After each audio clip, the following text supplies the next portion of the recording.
All right, so let's dive into our first example. What is the solution to, we have an equation, 1/2 raised to the x plus 7 power equals 4 raised to the 3x power.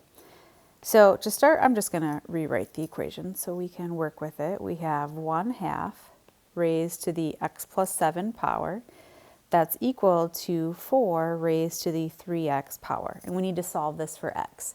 So we are going to do a little manipulation.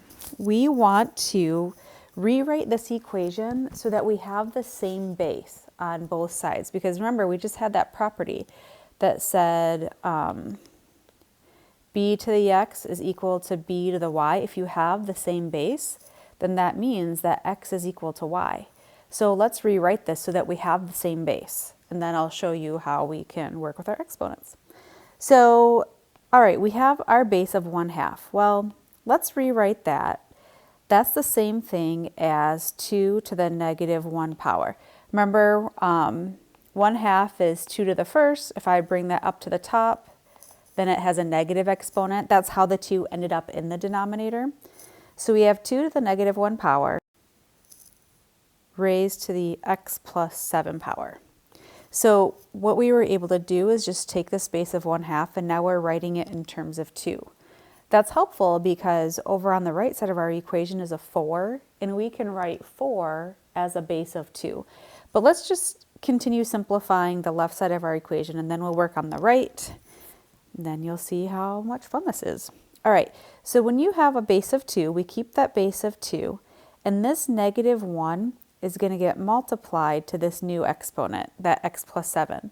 So we're going to have 2 to the negative x minus 7. All I did was I multiplied negative 1 times x plus 7, and it ended up distributing because we had those two terms, x plus 7.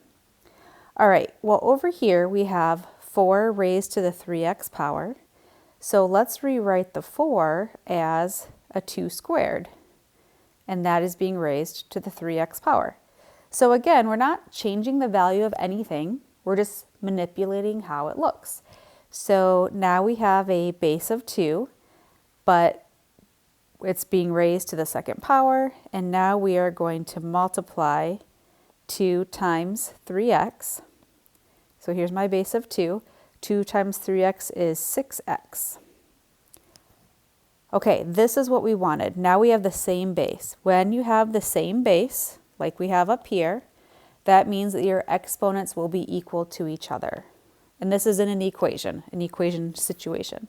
So that means because we have a base of 2, 2 to some power equals 2 to some power, well, that some power is going to be equal. So we can take this and say, all right, well, we know that negative x minus 7 has to equal 6x. And now we can solve an equation for x. I'm just going to go ahead and add x to both sides. Carry down a negative 7 equals 7x. If you divide both sides by 7, we're going to get x equal to negative 1. And we could check that. We could plug a negative 1 into this x, simplify the left side, plug a negative 1 into that x, simplify the right side, and you would get the same value on both sides.